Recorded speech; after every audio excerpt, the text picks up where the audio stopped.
Like, I've met angry people who are literally angry, like they wore the coat of angry. And it's because this emotion came by and they wouldn't let it go. And like, you're bitter and it's 7 o'clock in the morning and you're bitter. Like, you woke up bitter. You went to sleep that way. 4, 3, 2, 1. We gotta work on the problems. We gotta link up to solve them. We gotta keep on evolving. Gotta be side by side. Give it up. Gotta be side by side. Everyone. Gotta be side by side. Yeah. We gotta be side by side.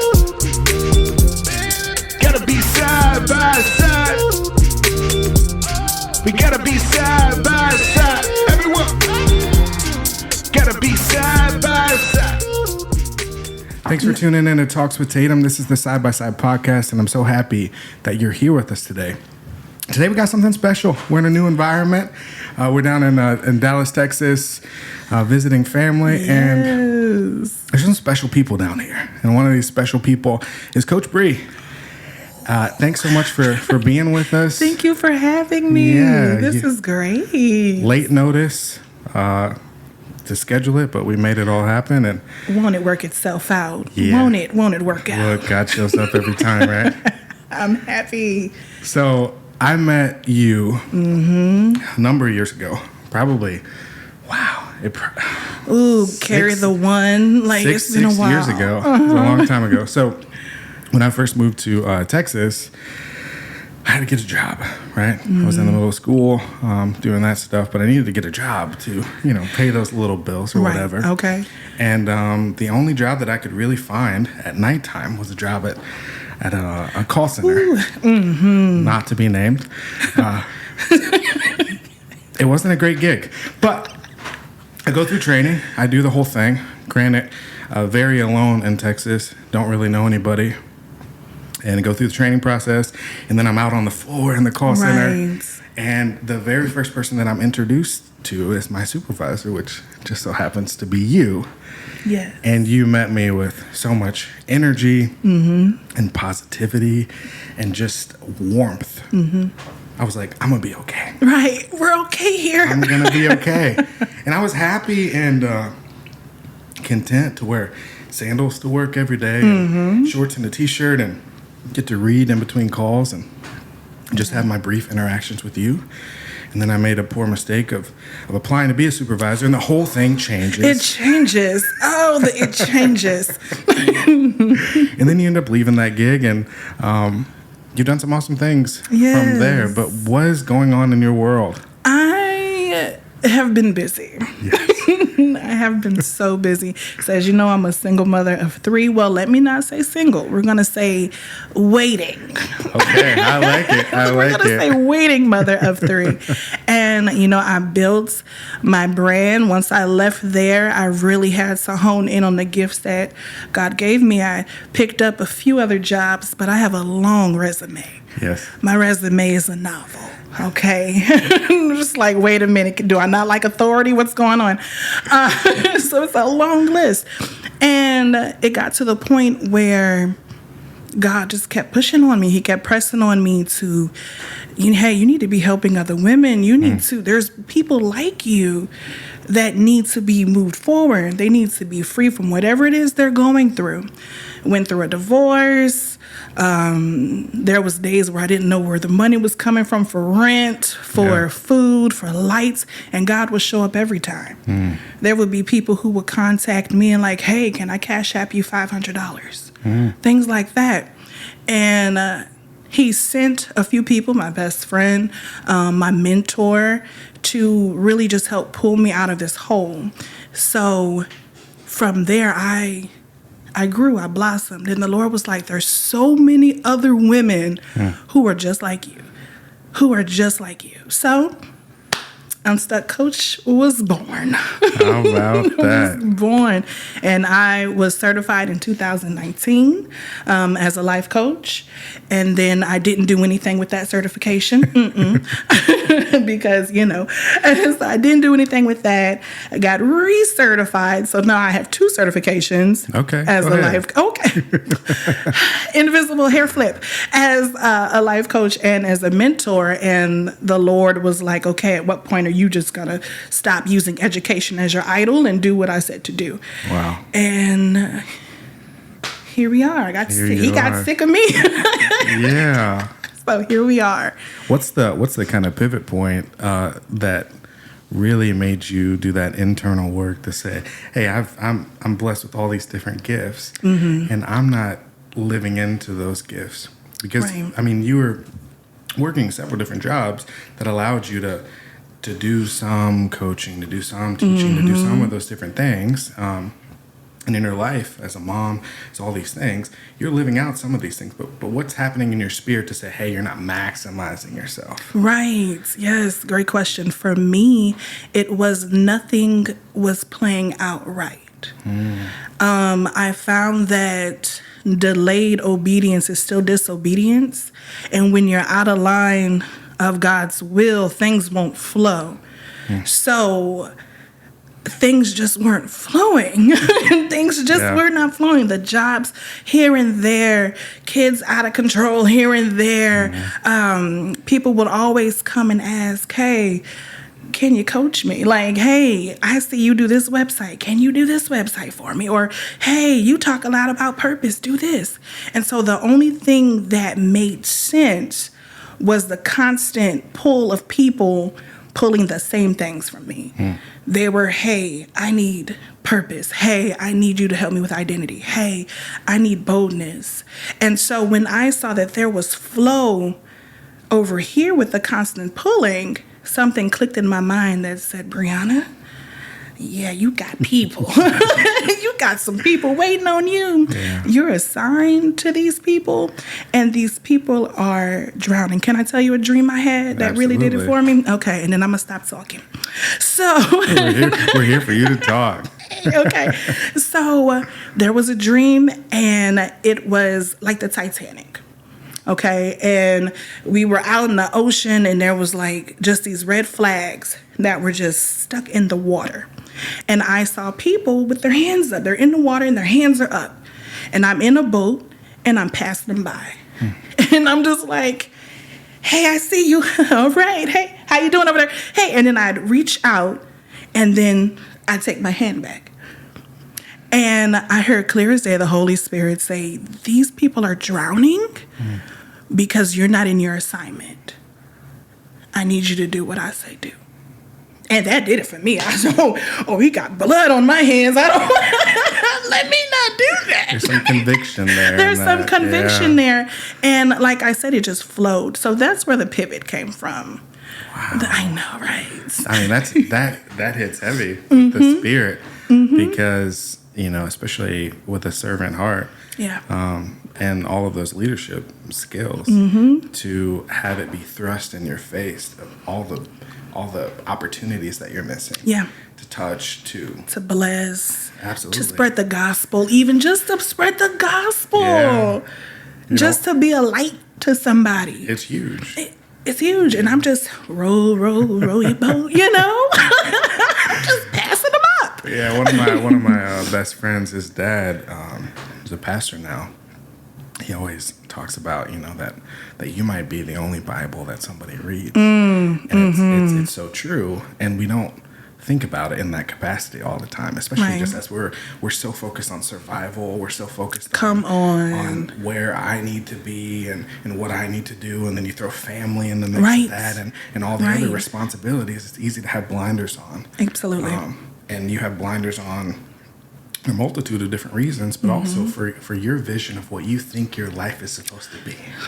Okay. And God is pushing you in a different direction constantly. I don't know how much you know about my story, but I came here to go to seminary, and I started that process, and then my home life kind of blew up and everything got crazy, and I had a period of really being homeless basically here, and encountered a lot of stuff with the church and stepped away from ministry and said, hey, this isn't the life that you want for me. God, obviously you keep putting all these obstacles in front of me despite, 6 years of active ministry at that point. And, get married, have a kiddo, move back to Missouri, work in a regular gig. And then I fill in at this church just to stretch my legs just because they needed me. And it's something that you always want to see, do you still have that thing? Do I still got it? So you fill the pulpit.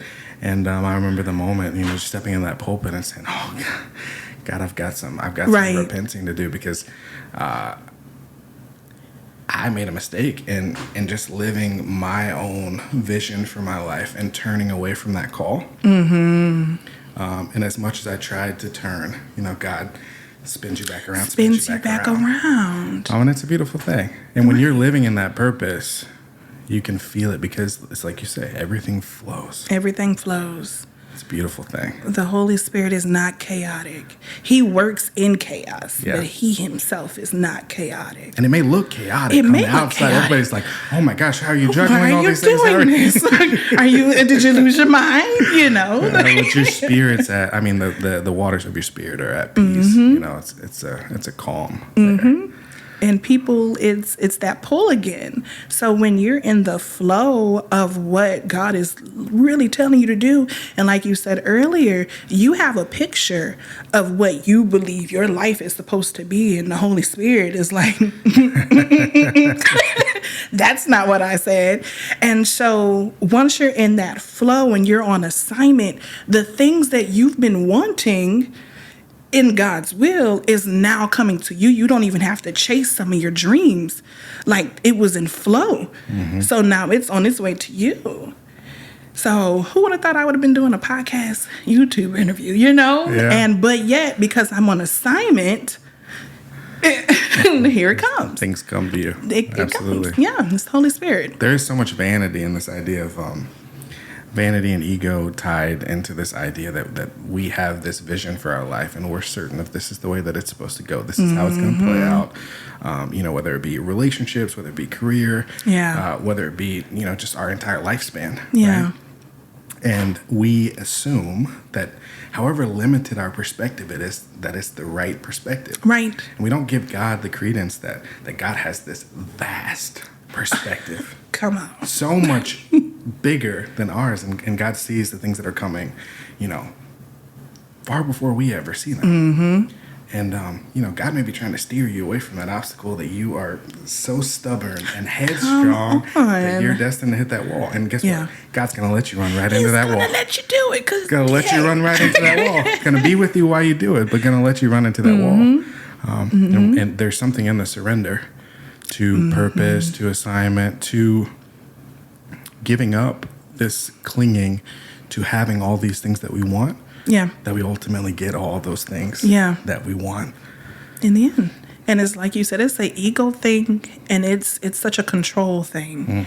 And we put God in this box and then we go make our plans and we expect God to bless the plans we made. Go ahead. And like you said, when we hit the wall, we're so thankful for his grace that he's right there. But if you would have just listened in the first place, you just took that control and that pride out of the way and just listen in the first place. Mm-hmm. Walk in obedience. You'll be fine. Yeah. But it's hard. It's hard. I mean, you're stepping into this, as a mom. Yeah. With 3 kids and all of that responsibility. How do you commit to surrender with all of that on your shoulders? Mm-hmm. Well, as cliche as this sounds, God comes first. At the end of the day, those kids belong to him too. Yeah. And they're another part of my assignment.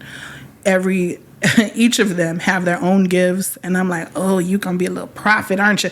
Oh, you dance a little bit. I see, So it's like now it's up to me to also cultivate what they have going on while demolishing the toxic behaviors that I had and rebuilding on my end too. So long as I have God in the center and a really good schedule, like a good planner, I have 7 planners. Oh goodness. Okay. So long as we keep all of that and God is into center, he directs it. He directs it. And again, it flows. But I know when I'm out of assignment, when chaos breaks loose and I'm not at peace. There's still no peace in chaos. So that's how I balance it. I just keep God first. Listen, I just started doing 5 a.m. mornings because I realized that 8 hours isn't enough time for me to do everything. Yeah, no kidding, yeah. So I'm up at 5 a.m. and I dedicate that time to personal development and spiritual growth. Okay. So I'm talking to God first thing in the morning. I go to the gym and then I pause and I talk to God again. I'm in the car, I'm talking to God. I'm like, okay, Lord, what you want today? Like, where do you want my hands today, Lord? Yeah. Where do you want me to speak today? And then I get home, I work and mommy hat. But so long as I had the direction before I got in the door, I'm good. We're in control. Yeah. And my kids are great. I don't have baby kids. So, yeah. Well, I mean, you're allowing your life to be led through intention. And what we don't understand is the recalibration of intention, because intentionality is everything. Yes. One of the downfalls when we talk about prayer is not treating prayer like this conversation with God, treating prayer very much in this formulaic type of way. Like the only times you pray is you pray before a meal. Well, that wasn't what prayer was designed to be. I mean, there's thanksgiving in that, but is there supplication? Are you asking God for anything? Exactly. Is there adoration to God? Is there confession in that? I mean, is it really opening this dialogue with God that ultimately cements the bond and the covenant that you have with God? Or is it just, this is what we do before we eat? But when you start your day with that conversation and say, God, thank you for allowing me to wake up. Thank you for the breath that's in my lungs. Thank you for the opportunity of this day.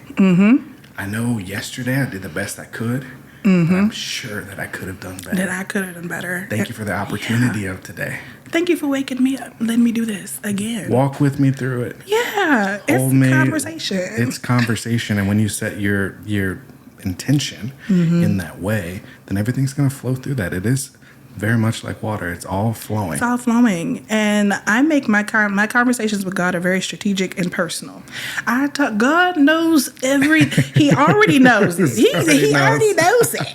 And so I talk to God about everything. Like, Jesus is literally my homeboy. Like, it's like, did you see what they did to me? You saw that, right? You don't want me to react to that. Like, So it's literally a conversation. And what I had to learn was that with my prayer, because I was that kind of prayer person or prayer before, where it's like, I'm just praying before meals. I'm only praying when chaos is happening. I'm praying because I want direction. And it wasn't a conversation. But then I realized that I was there was that box again.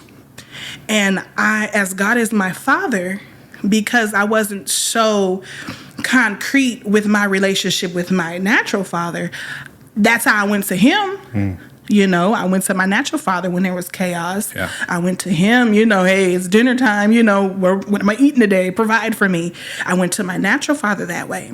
So I put God in his box, and instead of going to him for everything, I went to him as how I treated my natural father.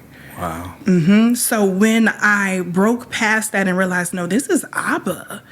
Like, this is your father. This is your father's father. Like, this is your father. He loves you. Your biggest title is a daughter. Before you're anything else, you're his daughter. He already know what you did. He know what you did last night. He know. Go to him. Okay, so he could walk you through not doing the mess again. So he could walk you through it. And so when I did that for myself and I broke through how I spoke to God, and I'm like, wait, you're bigger than my natural father. You're bigger than my natural parents. As crazy as that may sound to some, you're bigger than that. That opened my mind to realize, no, I can talk to you about anything, and you show up in anything and everything. So conversation and prayer became very strategic for me when it came to God. There's transformation in that idea, because we push our own toxic idea of relationships onto God. And you take any relationship in your life, and if you withhold a piece of yourself from that relationship, ultimately there's going to be negativity, and there's going to be Exactly. there's going to be a lack of connection that festers. And so the idea that we would attempt to withhold pieces of ourselves from God, Exactly. an omnipotent God, Exactly. that's all seeing and all knowing, is, it's just carryover from our own toxic relationships. From our own toxic relationships and the cycles that we need to break, that he's pointing out for us to break, and that he's not going to leave us alone in breaking. Yeah. And so he's just pointing that out, and God doesn't withhold anything from us. Like, God doesn't hide himself from us. Yeah. God isn't playing peekaboo and hide and seek with us. God is literally right there. So we have to take him out this box. We have to stop limiting him to what we experience naturally. He's a supernatural God. Yeah. It's bigger than that. So how do you walk people through that process of... Oh, it's traumatic. No, I'm just playing. I mean, For some. there's trauma in there a lot of times. There's trauma.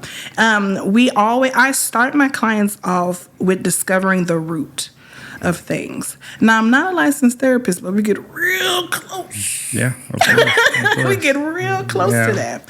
But we always discover the root of the cycle, the root of the trauma. Why do you treat yourself this way? Why are there no boundaries in how people treat you? And once we tackle that root, then I'm like, okay, now we can talk about faith. Yeah. Because I could tell you why you treat God like that boyfriend that don't call you every day. Like, you treat him inconsistently because of X, Y, and Z. So I walk them through natural first with a hint, always with a hint of that, a little season, a little slap your mama, always. And we walk through that root. And then once we get to that, it's like, okay, I can introduce to you a little loophole. Here's a little secret.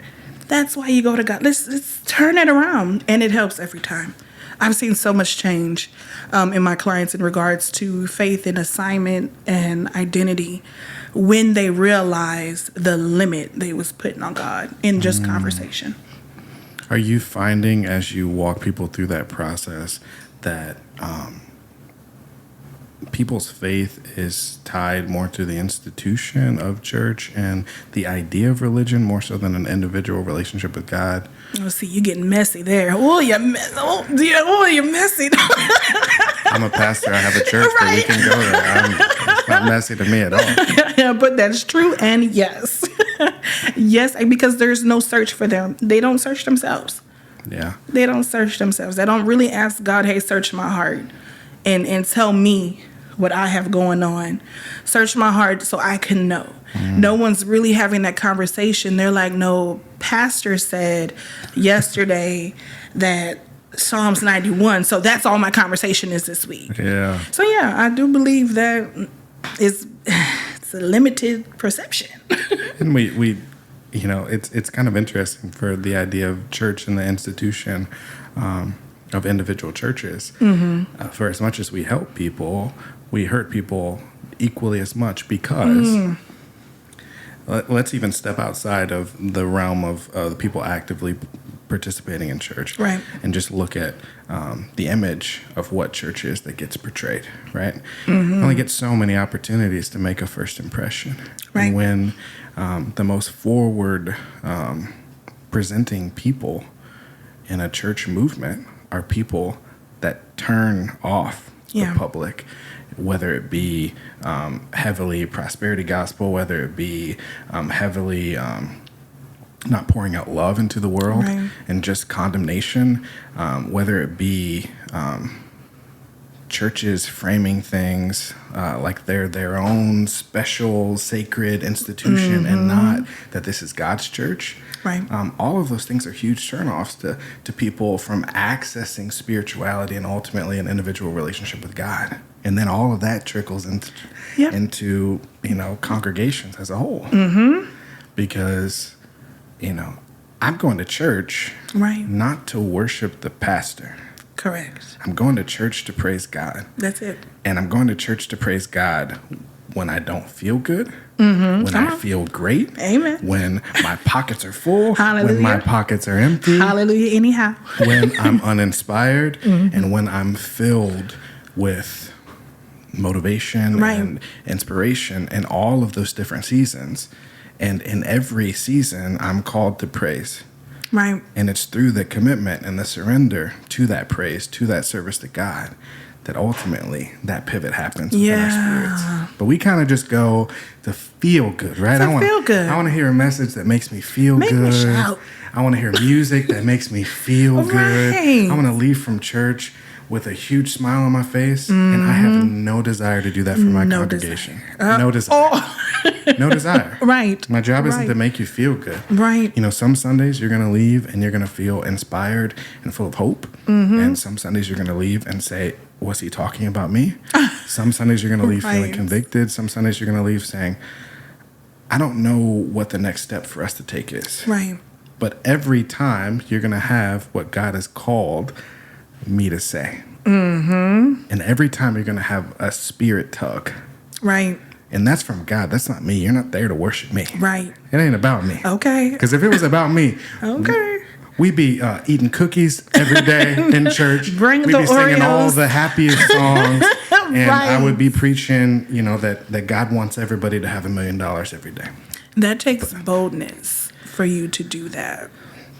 It really does. Because a lot people, they say they want the truth. They're like, oh, you know, I'm real, and you be searching for the real, but then you get the real, and it's like, I think I'm gonna go down. I'm the gonna street. go that way. I didn't like how that felt here.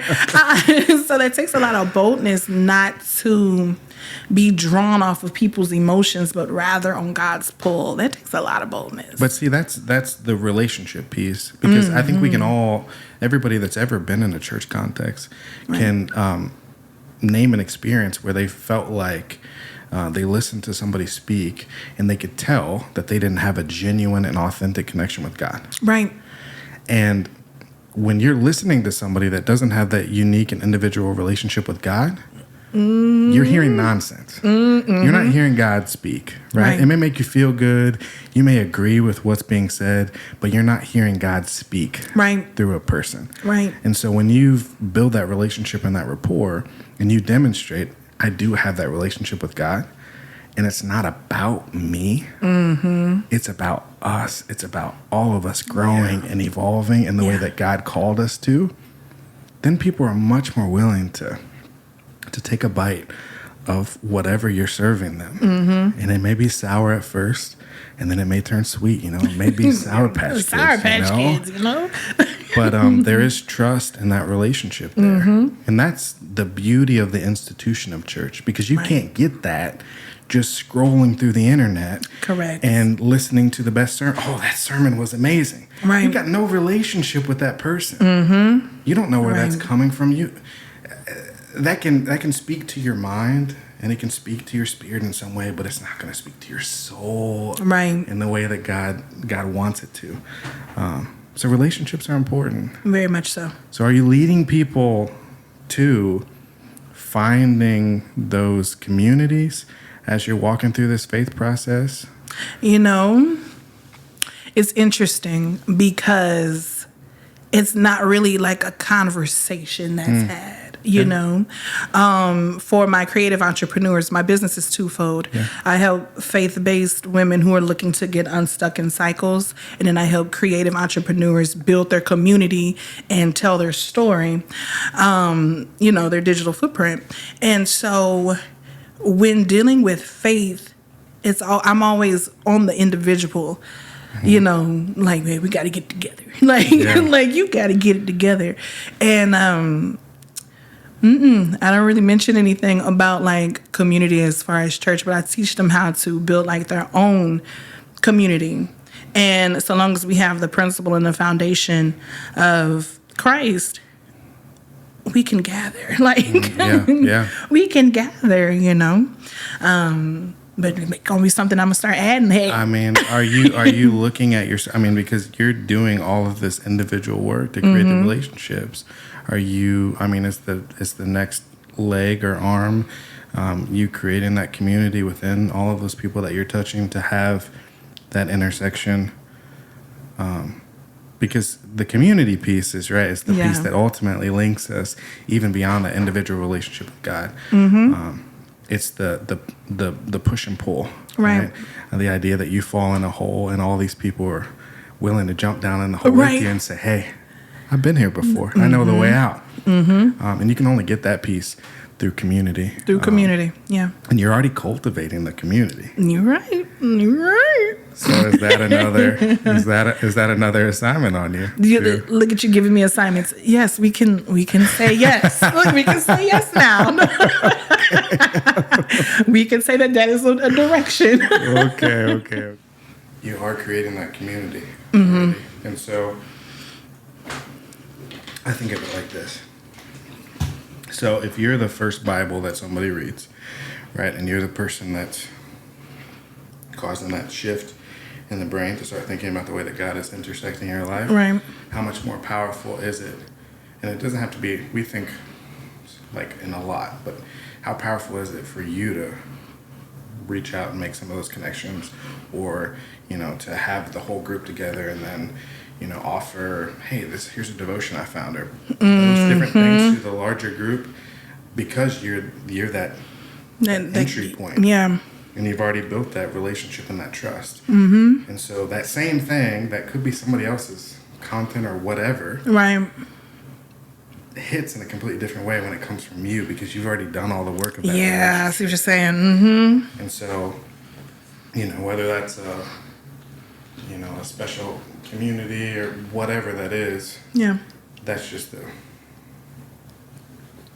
You're right. check this out. Have you tried to, well, you know, You're little right. things like that. Interestingly enough, seeing conviction. I didn't come here for conviction. I didn't come here for that. Interestingly enough, I have what's called the Unstuck Crew, which is like kind of like their entry point to like all the exclusive stuff. Yeah. And in the beginning, I created them in 2019. And in the beginning, it was like, make it, you know, that's the community. That's your community. Build that.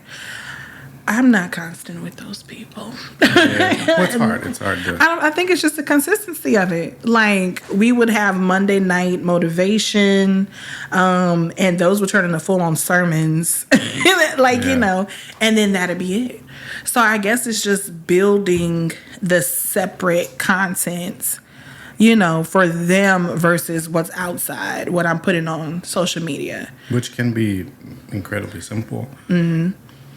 Right? I mean, And I'm making it hard, you're making it harder than it needs Yeah. to be, because you're thinking grand. this, which it doesn't have to be.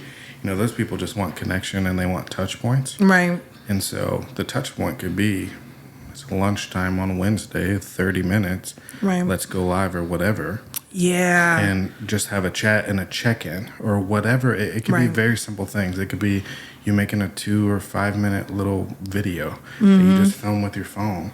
That's like, here's a verse I found and here's my takeaway from it. How does it apply to you? Whatever, just Yeah. little tiny things. Yeah. And what makes it exclusive is the idea that you're offering it directly to it's them, yeah. not the idea that it's some special thing that's not worthy to anybody else. Right. See, yep, grand scheme of And things. the yeah. great thing about those special things is they're not really looking for special content per se. Mm-hmm. They're really looking for special access. Oh, you're preaching. Okay. I mean, that's true. the That's kind very of thing. true. It's right. I want access that other people don't have, more so than I need this content to be only for me. Right. No, You know, they're coming from me. I can go to your social and look at whatever content. And Yeah. I'm okay with the content that I'm getting. I want something that's, I want a connection that's special to me. You know, I want to be able to actually touch you and interact with you, Yeah. See, which can you're be right. simple, Could you? Yeah. incredibly simple. Yeah. And, you know, And like you said, the devotionals and subscribe to a couple of devotionals. There's a ton of free stuff out there. You know, you And got talk to them about it. lectionary and all kinds of different things that are already on a schedule. right. Or just go to who has that stuff now? Like Ross's, Marshall's, all those places, Barnes and Noble, Half Price Books, whatever, have a ton of devotional that are 365 devotionals. Grab a 365 devotional. And there's, see, I was thinking too big. Well, you Devotional just for helped me on every that. single day. Yeah. or devotional for women, or Yeah. that stuff already exists, and just tailor it to what you need. I'm not reinventing the wheel. Yeah. Right. And maybe it's not. Maybe it's one a week. Mm-hmm. Maybe it's one every 2 weeks. Maybe it's once a month you do a live. Mm-hmm. Whatever. But build the community. Because that's what people are searching for now. I mean, we've gotten past the point that people are so concerned with, I just want to get the best of everything. Right. And people are really investing in people that they feel like they can trust and that they've developed a relationship with. Exactly. And then they're going to consume everything. Exactly. Because they've built this relationship with you and they want this wisdom and they feel like you're being real with them. Mm-hmm. And it's not like, I'm going to go search out something that has better production or better whatever, because they're invested in you. Right. Not the content. Right. It's a you That's thing. true. And it's just so interesting, full circle, because for my creative entrepreneurs, I'm like, they need to trust you before they buy. Like, we're not in the age where Coca-Cola, all they had to do was put a couple pandas and polar bears out and we were buying. Now we want to know who's his wife, what school he went to, what fundraisers does he support. We're looking at the person versus the product, and you being the person they trust makes you buy the product, not the product and then the person. Now, like Swiffer Jet, like home essentials and stuff, that's different, but people are really looking to the person. And I tell people that, but it's crazy when you give advice and don't take it. Hey, I'm there all the time. Are we recording? What are we doing? Yeah, no, it's already going. Oh, really? Look We're at just this. talking. Man. You see this? It's already going. Exclusive. There we go. But it's true. It's true. Like the home essentials and stuff, people will buy. I'll buy the candle, But now it's like, you coming out with something new? Okay, who are you? Like, what do you believe what I believe? But see, that's so funny. Like, we think about almost like weaponizing our dollars. Because we really think about probably less who we're giving the dollars to, more so than who we aren't giving the dollars to.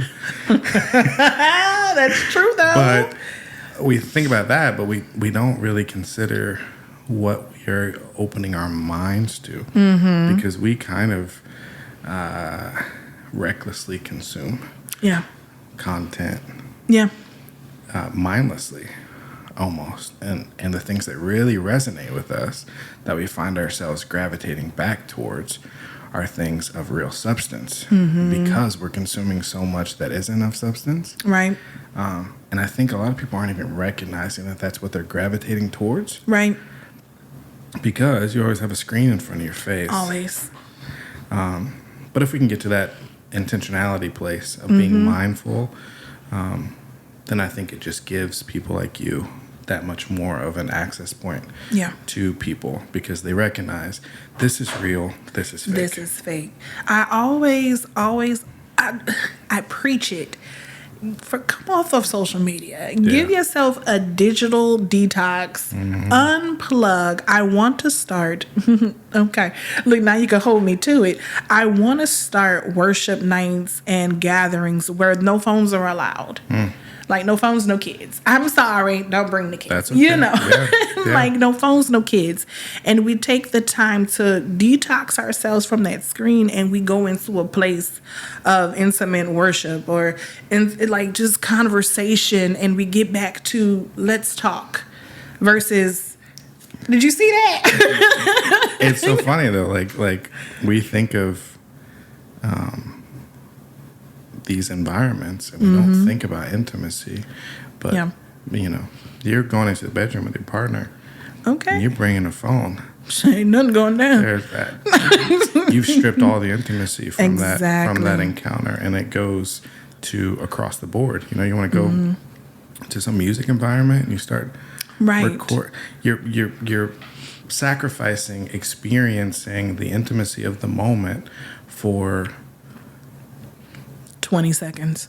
And to be able to look back 20 years from there and say, here's a moment that I got to experience, instead of being able to tell the story of the moment that you were really transformed. Yes. And be able to hold that in your spirit. Yes. Now you got to go back and watch a video and be like, oh, yeah, that was cool. That was cool. But it's not nearly as cool. No. And worship is the same way. I mean, Same way. You have to completely surrender. And in order to do that, you cannot have distractions. You know, we don't sit still long enough to hear what God tells us. We don't sit still at all. We don't sit still at all. We want, first off, we expect for God to talk to us how he talked to Moses and be this big burning bush. We're like, I said no. And I know myself, I asked for 1,000 signs. And it's like, okay, that was you? What about this? You know? And we go to God and we pray and we're like, okay, what's the answer? And we're not sitting still long enough to hear that sweet, still voice that says yes or no, left, right, because he orders your steps. He says he orders your steps. He illuminates the path for you, but are you sitting still long enough in experience with him, intimacy with him, to know which light, to know which step he even lit up? You don't know because you hurried up and ran off to go get on the phone. Well, and just the beauty of the silence and quiet. And I love music. I'm a musician. I love music more than anything in the world. But I almost can't stand to listen to music for the fact that I don't have much space in my life. Right. I don't have much free time. I don't have much sacred silence. Right. And to choose to listen to music instead of honoring that little tiny bit of time that I have with silence and stillness and just letting God speak would be a disservice to my relationship with God. And so I'm willing to sacrifice listening to music in the car or this, that, or the other.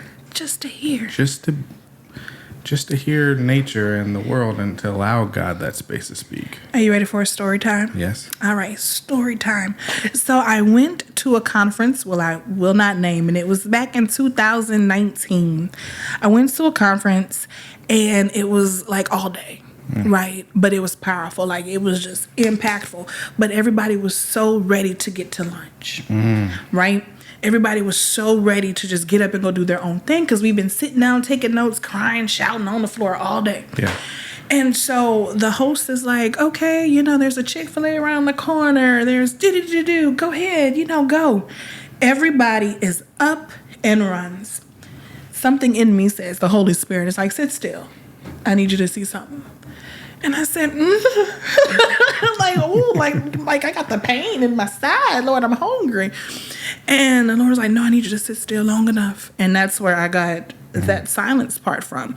And so everyone's leaving. And it was like maybe 5 or 7 people left. It was the host, and it was this woman in a wheelchair. Woman in a wheelchair. Okay. Listen, you could probably already see where I'm going with this. I'm writing. Next thing you know, I hear the people to the left, to the right of me. Oh, praise God, hallelujah. This woman is out of the wheelchair, and she's walking. And I'm like, oh my God. Oh man. And see, I love when God shows out like that. I love when he performs. Like, and he doesn't have to. Yeah. But I love it when he does. And so she's walking and she's getting around the room. And I'm like, oh man. And so like the host, she's like, no one pull your phone out. No, don't interrupt this moment. And so everybody's just, you know, all in agreement, all prayer. Everybody's all, woo, you know. The woman gets back to her seat. She gets back to her chair. She sits down, tired, plops down. Everybody starts coming back in with their food in hand, wondering why the 7, 8 of us are crying. And they're like, what happened? What did we miss? And it's like we couldn't explain the power that went forth because we sat still long enough. We weren't in a rush to do anything else but feel God. We weren't in a rush. And so they're coming in with their food and they're like, what's happening? What's going on? And it's like, I can't even can't even explain it. So we can't rush it. And God waits for the masses and the convenience seekers to leave the room every time. Ooh, you talking. Because intentionality matters. There's that And intention. you cannot say that God doesn't know your intentions. Come on. Come on. You 'Cause cannot he say that. knows. You can't say that. He knew it before you even thought about it. And, it's really interesting. I love hip hop and R&B. I love all this music and jazz and all these things. But I think it's time we just do a little bit of cleansing our spirit. Especially as, you can be full of faith. Yeah. And then be listening to, the Everything. most ridiculous. It's like, oh my gosh, Like- as much as I love Lil Boosie, like Doesn't that hurt? it. So the challenge is, and it's not my challenge, but can you go a week, 2 weeks, 3 weeks, 4 weeks, and only listen to Christian music, whether that's gospel, whether that's Discern Christian music, because not everybody. well, whether that's gospel music, whether that's contemporary Christian music that Yeah. you play in church, whether that's hymns, whether that's instrumental music, Right. whether that's Christian rap. Although I would caution you to contemplate what you're consuming, because that's a very wide. No, I don't like Christian rap. There's a lot of great Christian rap, I'm and a there's some fan. Christian rap that really isn't Christian rap. Yeah, that too. It's a great motivational. Yeah, but the point is to detox your spirit a little bit. And I think what you'll find, just like if you were to detox yourself from sugar for a little bit, what you'll find is when you go back and you try that sugar for the first time, or you go back and you try some of that music you used to listen to, Yeah. it will be painful to your ears, and it'll be painful to your spirit, just like that sugar is far too sweet. Because you've detoxed yourself a little bit, because we've become numb to these things. Yeah. And if you want to take it even a step further, pick one song a day. I on a Sunday I do this. I'll pick one song, and so maybe one Sunday it's Fred Hammond, No Weapon. And that's the only song that gets played for that entire day. If I feel the need to listen to music, that is all that plays. Right. On repeat. That is Right. it. And you'll find an incredible connection with God, Yeah. incredible connection with the music itself, Yeah. through just sitting in it. Because you don't really get to process a song by listening to it once. Right. You got to sit in that spirit. Got to sit for a while. And God's going to speak. He speaks. He speaks. And it's interesting because when you fasting is that whole detox. And I'm an avid faster. That's just something that's just a call. Some days I have to go Yeah. without food and music and TV and all of that, or consecrate. And fasting, when you take that sugar out of your mouth, your body resets. Your body literally regenerates, and so whatever's on the inside has to come out. Like your body is giving your body a chance to come out of hibernation, Yeah. and get rid of what's already in there. And so fasting is also a business strategy. That's something I teach my creative entrepreneurs, is the importance of fasting in your business, and fasting and detoxing from things that will distract you, ultimately from what you need to do. It opens your ears. And it moves you, like it moves you. And we don't fast to get God to do anything, because No. He'll do it without you fasting. Like he'll do it because He's God, and he just wants to do it. Like Yeah. we be thinking our works be moving God. God don't care. God don't care. That's for you. Like I don't have to fast. That's for you. And so. Detoxing, taking the time to detox yourself, detox from the music, stop having all those other ears, all the other voices in your ears, detox from the different speakers all the time. Yeah. Take that time to just really get still, and you'll hear Him. It's not hard to hear God. Yeah. I love that you said that about fasting. I'm trying to get into fasting now. It's something I've done, but never really fully committed to it. That is my lifestyle. Fasting, prayer, and worship is honestly Yeah. my lifestyle. And there be days where I wake up Oh my God. And the and the Lord will be like 72 hours. I'll hear it 72 hours. Or I'll see it on the TV 72 hours. Yeah. And I'm like, not 3 days without food, Lord. I know you lying. Like, But that is a complete reset, right? Like 72 hours, that's all of your cells That's all of it. regenerate exactly. in that amount of time. Regenerating. That's- I mean, new cells, a completely new you. Exactly. Right? Exactly. And that's beyond the symbolic, right? Exactly. That's spiritual, that's emotional, that's cognitively, that's Intellectually, everything. but again, that goes back to intentionality, right? Because the separation between fasting and starvation is literally only intentionality. That's it. Because I can go 24 hours. I have to set timers on my phone now to make sure that I eat. I can go without eating because I'll forget. But there's no intention behind that. I just forgot. Exactly. But then it's like, no, I need you in my presence. No, I'm about to send you somebody that I need you to pour into, but your flesh will be in the way if you don't sacrifice that for me. Yeah. I need you to push that plate away. And there's a difference between the fasting and the consecration. It's like, no, you need to fast. I need you to be listening and cognitive of what I'm saying. So when I bring this situation or this person to you, you know what to do. You don't even have to come ask me because I told you 3 days ago. And you said the word there, the word that we don't want to address as a culture, as individuals, the word sacrifice. And it's something we don't, not only do we not want to address it or contemplate it, we don't think that that word is something that we as individuals should ever hold. My ancestors sacrificed enough so that I shouldn't have to. I work hard enough that I shouldn't have to sacrifice. I should have everything that I want. It creates this entitlement mentality.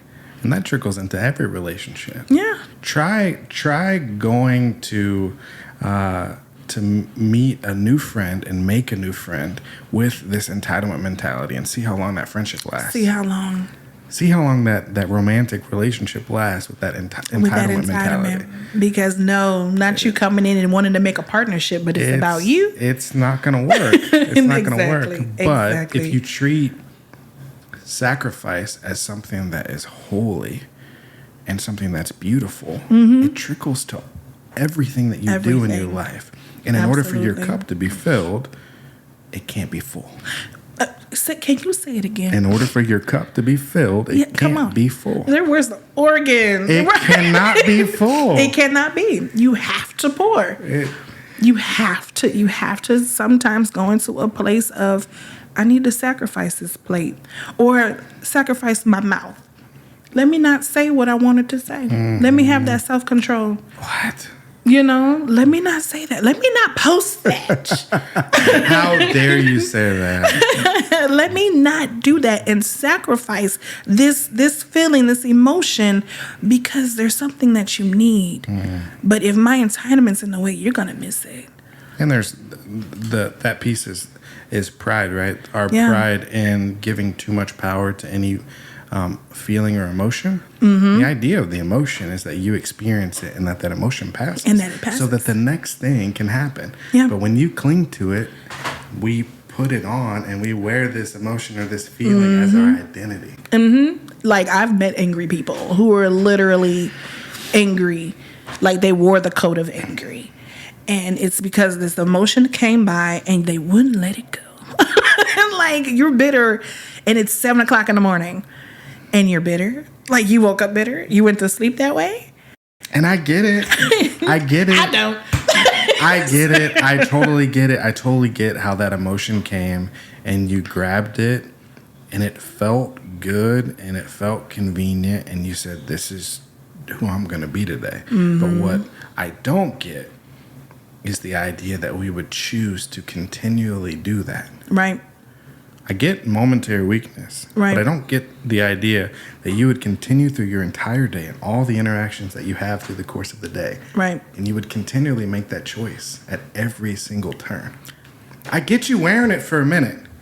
I tell my wife all the time, I'm going to be pissy for a minute. Right. Let me have it. Let me fully experience this. And then I'm going to let it go. And it only takes you being aware of your surroundings for you to let it go. It only takes my kids smiling at me, Yeah. or something funny happening, or looking outside to see the sun shining, or stepping outside and getting some fresh air, Right. whatever it is. It only takes a moment for me to snap out of it. Snap out of it, but you had to process it. Yeah. I think people aren't processing it. That's why they wear it. I don't Those think are two different things. Yeah, now that you say it, there's two different I things. don't think they're processing it. Well, it's inconvenient to process it, right? It hurts. To really there's sit in the it. pain in the side again. That hurts. Yeah. To have to sit there and take responsibility for something. Don't you say that word. You know, that's the big word. Don't you say That's that my word. Word of the day. Responsibility and accountability. How dare you? Accountability of saying, you know what, maybe that was my fault that went that way, or that we had that argument. Maybe that was me. So processing it means you have to take ownership of what you did wrong. And we don't want to do that because we're entitled. Because ultimately, we would like to control other people instead of controlling ourselves. Uh-oh. Instead of controlling true. ourselves, we'd like to control other people. Like to control other people. It's easier that way. That's why we wear our emotions, because my anger can control your day. Yes, it can. Yes, it can. And there's nothing better than just sinking somebody's day with all that anger. Imagine if I came in here upset. This would be a whole nother thing. Oh, no. It'd have been a whole different thing for you, but for me, I know that's right. it would have been a joy to say, how can we crack this facade? I know that's right. I mean, that is the joy, right? And there are people, and what you can do to counteract that is just walk through life with as much joy as possible. Absolutely. And take advantage of those moments, and not be afraid of being vulnerable or being taken advantage of by you pouring out joy into the world. Mm-hmm. Because joy is contagious. Very much so. Whether you want to catch it or not, you're gonna feel it. You're gonna feel it. You're gonna feel it. That is actually one of my life mottos. Like I say, I work hard for my peace and my joy. Jesus died for me not to be disrupted by some dusty, raggedy little person. So I worked hard for this. So I'm not gonna let the world take it from me. Yeah. You know? And that's how I've been looking at situations for years. And people don't understand it.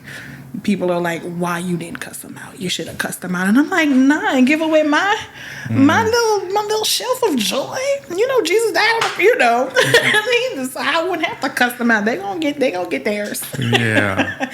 and in that, people are like, oh, okay, she's crazy. But the situation is always handled. God's children never have to worry about a situation never being handled. He's always going to vindicate for his kids. He's the judge.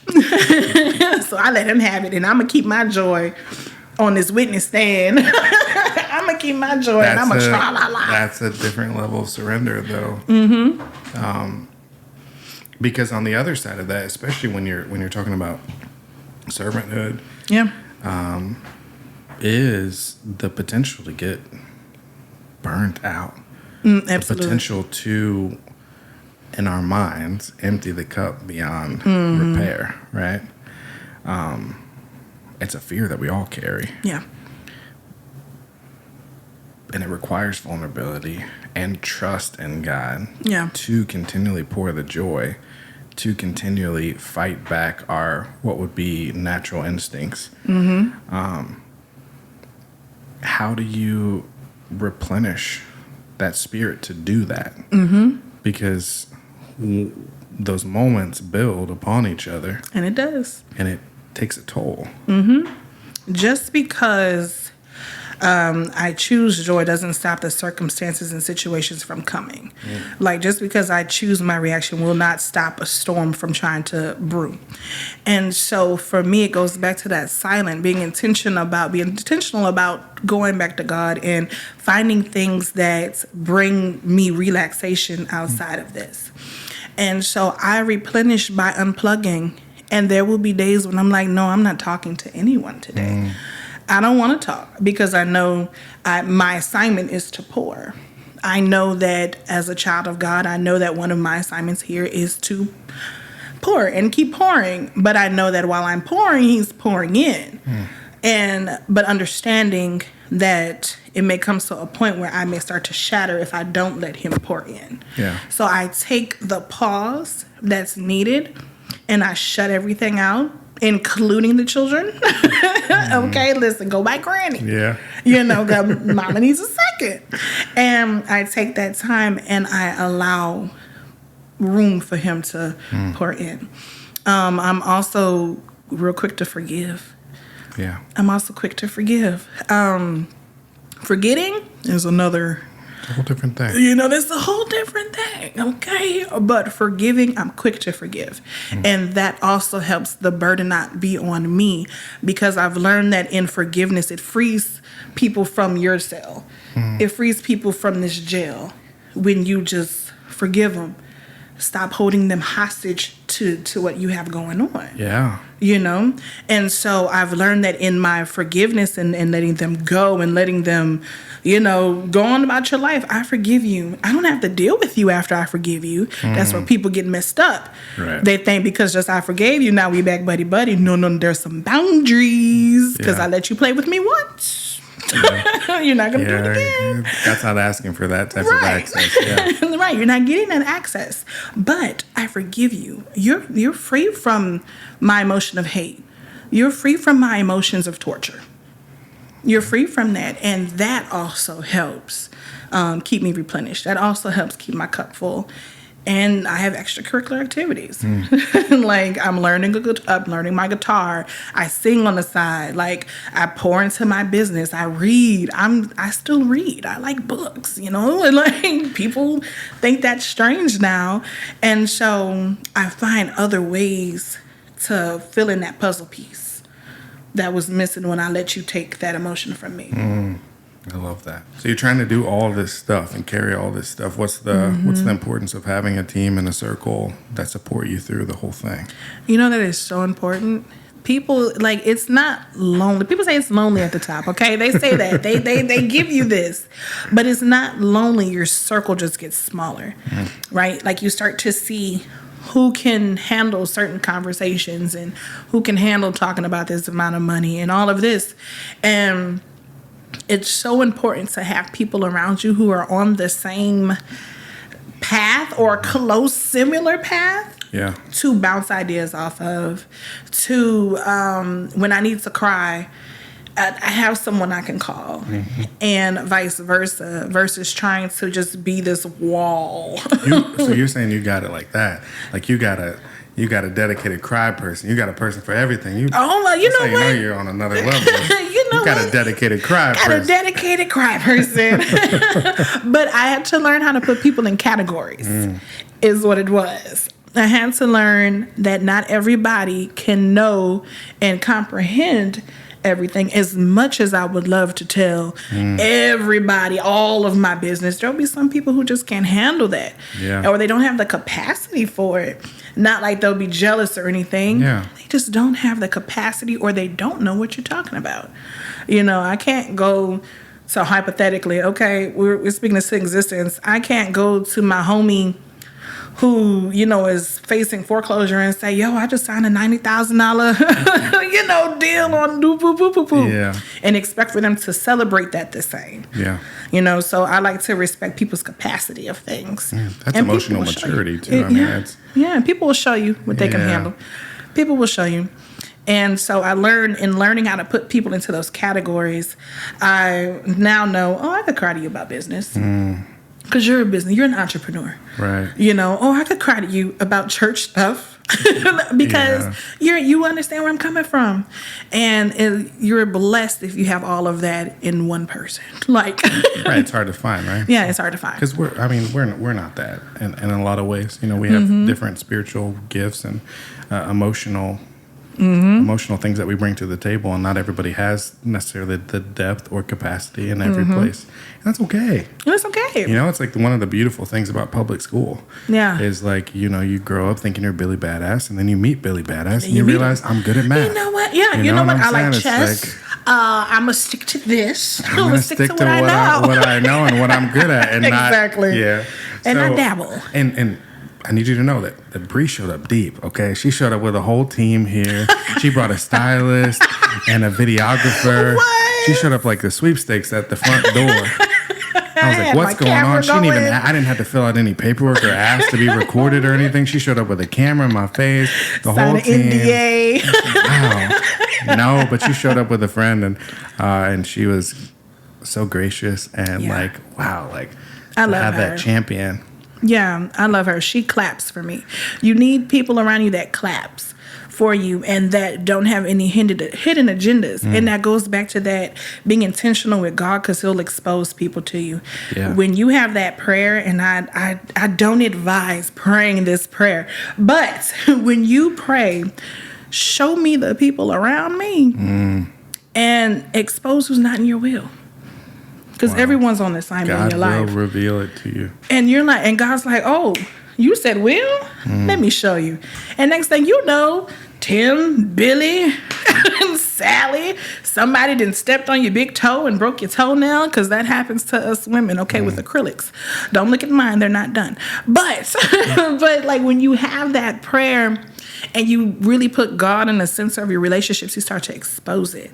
So you need people that are, what's that Bible story, Pastor? Where they're holding up the hands of, there was one, okay, it's BLT version. We're gonna give the Yes, Brianna give me Living it. Testament. Give it to me. So there's this guy in the Bible. I don't know who it was.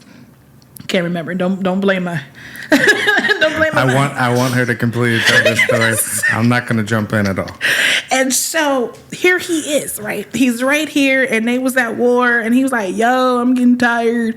And God was like, keep the stick up in the air or something like that. And so he was like, yo, I'm here, but the stick is heavy, and he's tired and crying and hungry and all of that. And so his two partners come around, and they're like, oh, we got you. And so they were able to keep his hands up, and the war was won. Them. Those people. You need them in your life. You need those that can pray. You need those that have a faith supply, that when mine is low, they got enough faith to pray for me, to pray me through. When I don't want to pray, they have enough to say, okay, you don't even have to. I got this. No, I'll hold your hand up. I'll hold you accountable. You said you wanted to do this, we'll do that. You know, so it's very important. It's not a big team. It's not a big circle, but it's a strong circle. And that I'm thankful for. And how much more important is it for God to reveal those things about a partner? Because I'll give you an example. So, you know, I moved down here. And I moved down here with a woman. That's not saying woman. I moved down here with a girl. And I had this plan and this call on my life, and I thought it was going to be this one thing. And, God kept revealing to me, this really isn't a partnership. Right. This really isn't, the person that you need to be with. It kept revealing, and you kind of just ignore it. And then what you find, especially when you're a servant type of person, you find yourself contorting who you are to fit someone else. Yeah, buddy. Instead of listening to God say, this isn't no. what I want, this doesn't work, you start contorting yourself to fit in something that you've decided that you want. And ultimately things turn bad, and like I said, I end up basically homeless, and it was just toxic and terrible. And then on the other side of that, I meet my wife, and She's beautiful. She's beautiful. Oh, God. Oh. And I see her across the room. Right. I see her across the room. And it was at that same place that we used to work at. And I knew the moment that I saw her, beyond beauty, behind any of it, I knew that this person was going to be in my life for the rest of my life. Oh, that's beautiful. The instant that I saw her, I never felt anything like that before. Right. And I knew that this is what God wanted for me, not in any sexual way, not in any outward way, but in a spiritual, internal way. Right. And it just released something in my spirit that was like, damn. Yeah. Damn. That's her. Not That's it. only that's her, but damn, what have I gotten myself into? Because I've poured so much into this other thing. Ooh. And this isn't what God wanted for me at all. And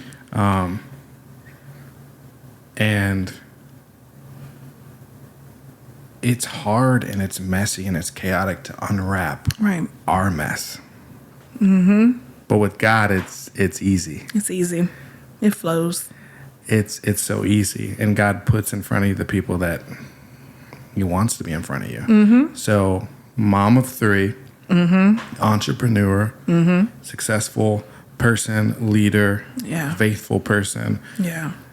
How are you navigating those waters of finding that person and being open to what God's sending you?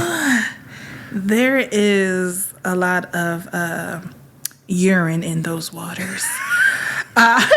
Public pool out here. It's a public pool. It is that toxic waste. It's what it is. No. It's hard. It's hard because you want somebody that strives for the same level of greatness as you. Like I desire for someone to be like, hey, you can take your cape off and I'll put mine on. Or, hey, put your cape on, we're going out here together. Yeah. You know, it becomes a partnership. And I've run into more men that are jealous of success and of someone who's so focused, so they'll become more of the enemy than the partner. They'll become more of a villain than a partner. I've been divorced 6 years, and it's so important to not idolize relationship or the need to feel the loneliness. Like the emotion of loneliness and isolation can become a golden calf to you. Yeah. And so you start to reach out and try to find people to fill that void, and you end up in just some mess. And so being a divorcee, being a single mom of 3 kids and a good mama, you know, an entrepreneur, all of these things, you just need discernment and hope. Yeah. A whole lot of hope in these streets. Yeah. And people, they'll come with these masks on. People will approach you with masks. And men will come in and they're saying, oh, you know, oh, I like what you're doing. Like, oh, you're a businesswoman. Oh, great. But when it comes down to the 3 a.m. and I can't answer the phone, when it comes down to, hey, you want to go out and I got to plan a babysitter, it's like, that's not so great. This isn't so good. So there's a lot of urine in that water. It's a lot of urine. I used to talk a lot in premarital counseling about this idea of trajectory and this idea that ultimately what makes a partner perfect for you is that you have a growth pattern that's similar, right? This idea that you start as a couple in this place, Right. but if you're not intentional about your growth and you guys aren't in alignment with your growth, one partner ends up here and the other partner is on a trajectory to end up here. Yeah.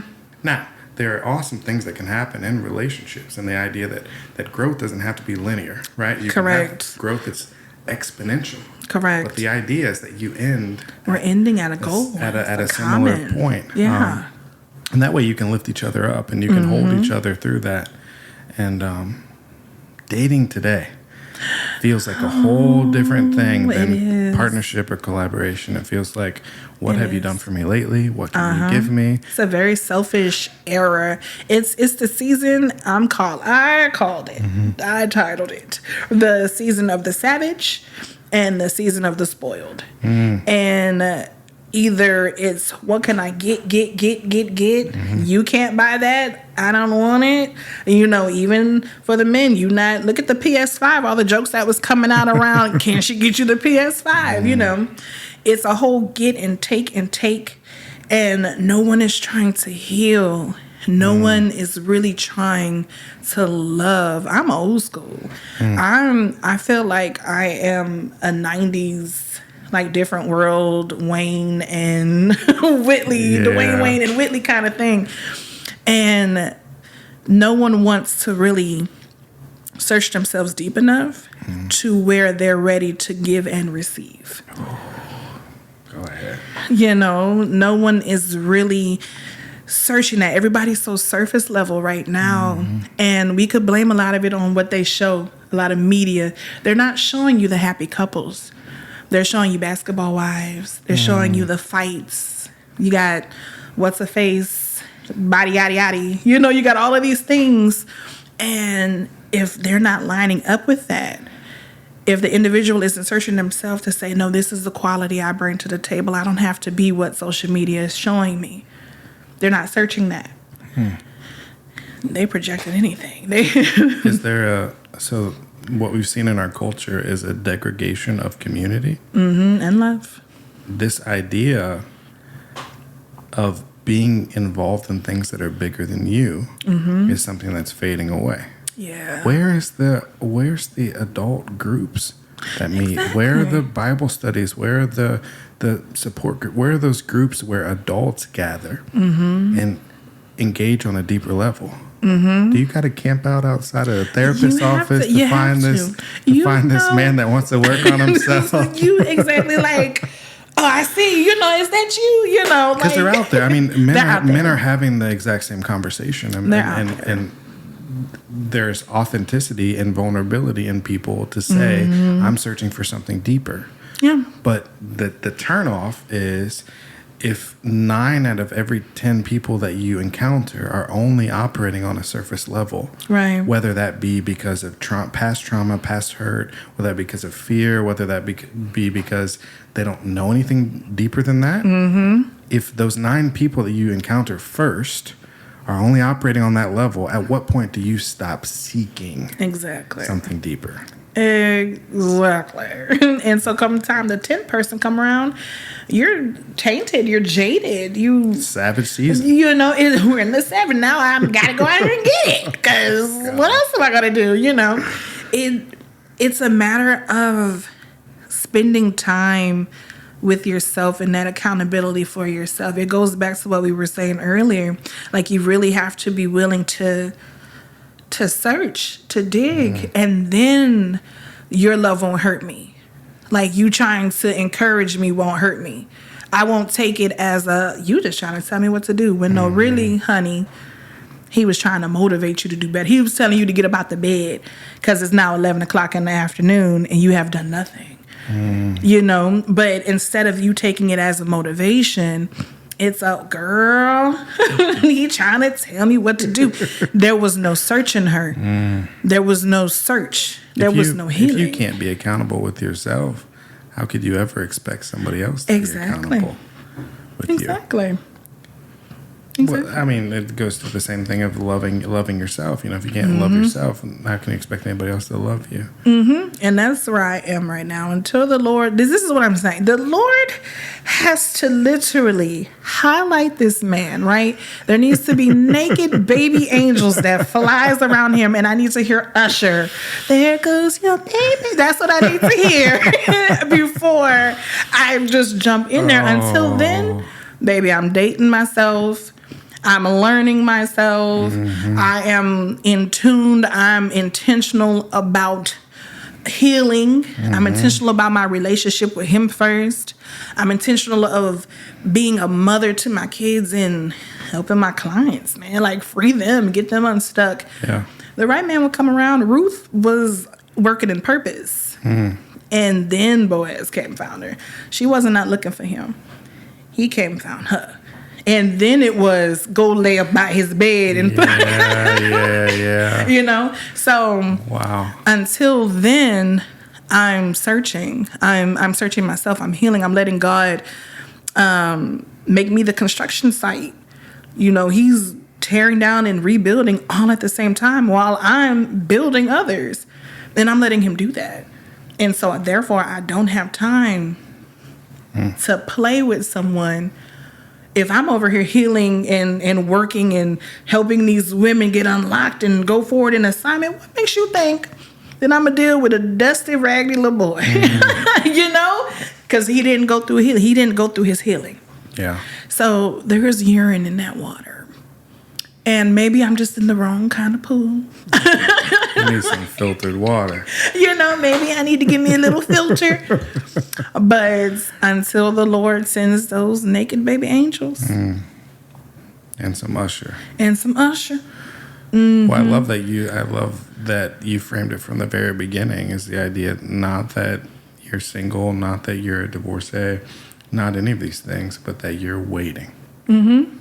And there's surrender in that. And on the other side of surrender is always God. Oh, come on. I love that. So, okay. So you're a life coach. Yeah.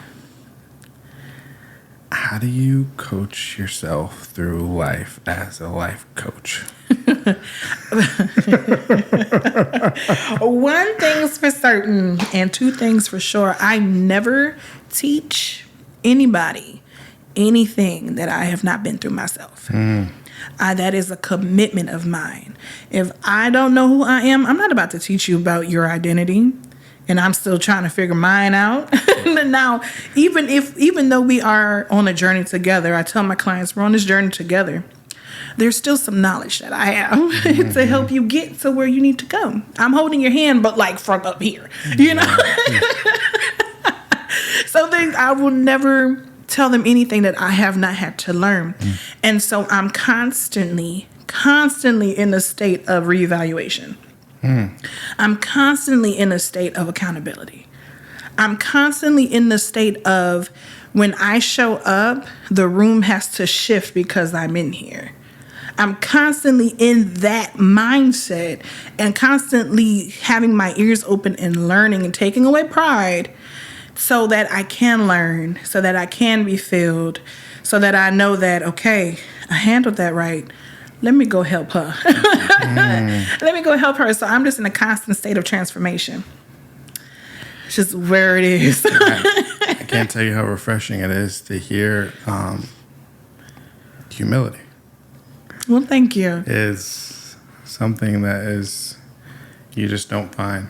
I talk to pastors all the time. I talk to people that are therapists and psychologists and all these people that are their job is to help people navigate through this life. You'd be surprised how many of those individuals let ego walk through the door first. It's gonna crash and fall. It's gonna crash and fall. It's demoralizing. Yeah. That so many people reach out for help and that are vulnerable and open to transformation in their lives. And the first thing that they encounter is someone else's ego. It's an ego. And so I'm glad that people have access to people like you that are going to allow humility to walk through that door first and create that relationship so that everything that you say carries weight. So that transformation can happen. So that can happen. Because I knew early on, even playing Barbie dolls and all of that, I knew early on that one of my purposes and my assignment on earth is to be a light to others. So I've shaped, now it ain't always been, I would be lying if I say it's been easy, and I'd be lying if I say I didn't have some golden calves of control, okay? Yes. But I had to try very hard to shape my life according to the light of Christ. Because there's so much power that comes when you let his light lead. Okay. Because if it's my light, we all screwed. Because if it was me with judgment, we all screwed. Okay, everybody, what you do? Lightning. So. Right. Yeah, totally. So I've had to really just come to terms with the fact that, okay, God is bigger than you will ever be. Your biggest is still a toenail to God. And so why not let him lead? Because why not let him be in control and you just show up as that light? Yeah. You do that, and then who's drawn to you, who's assigned to your voice will come.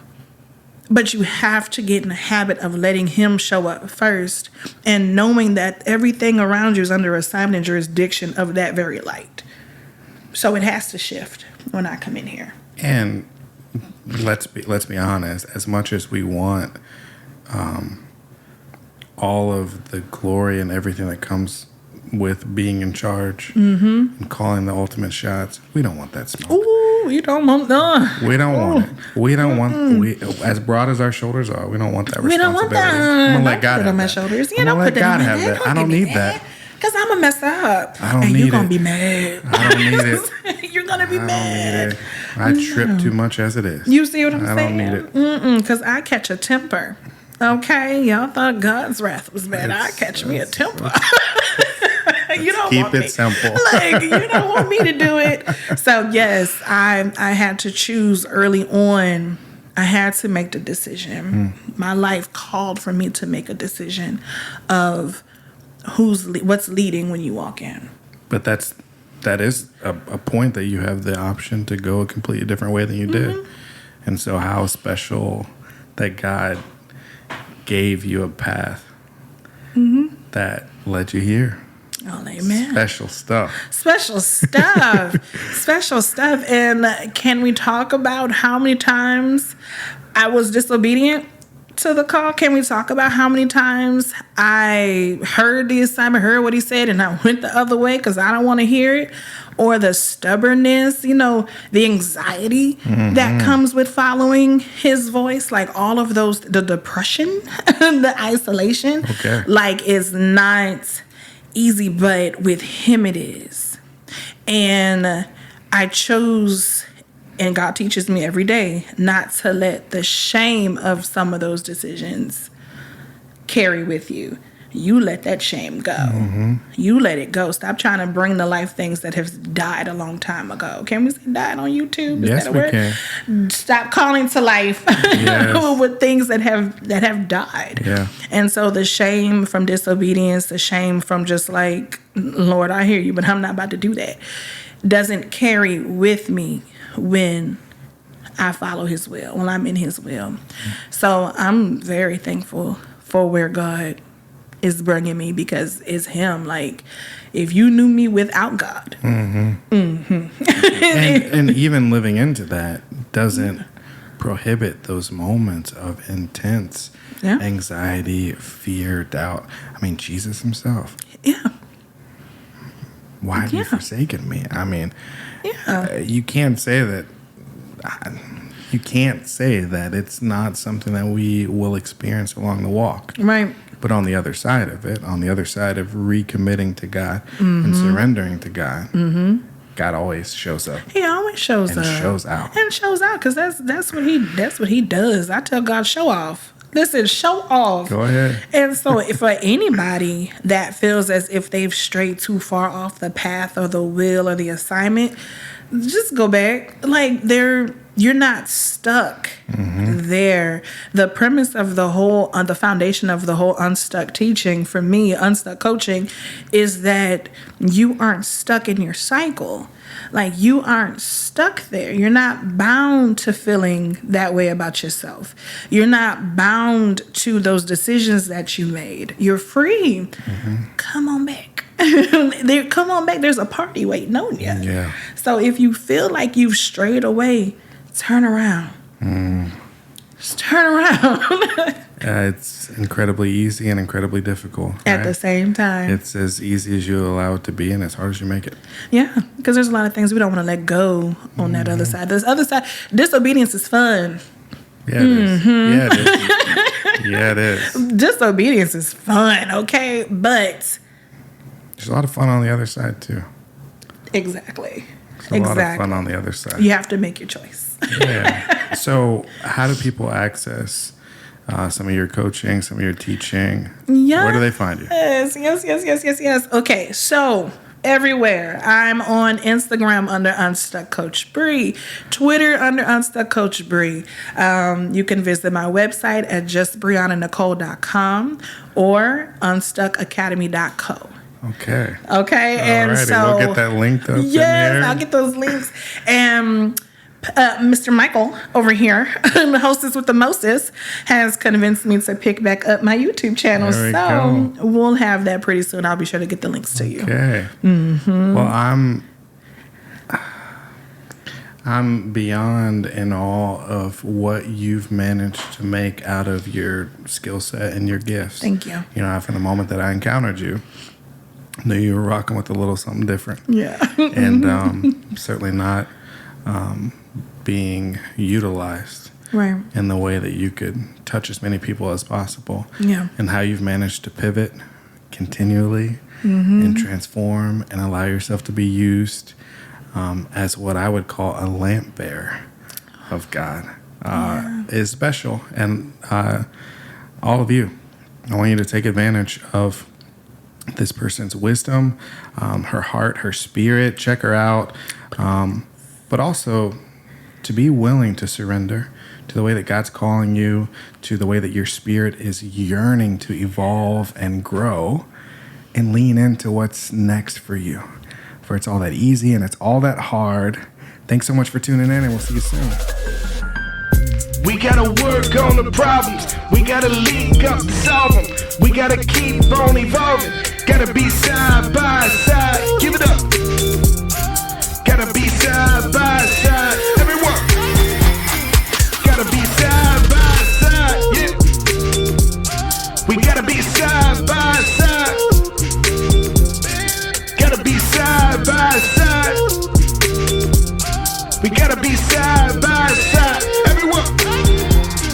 Gotta be side by side.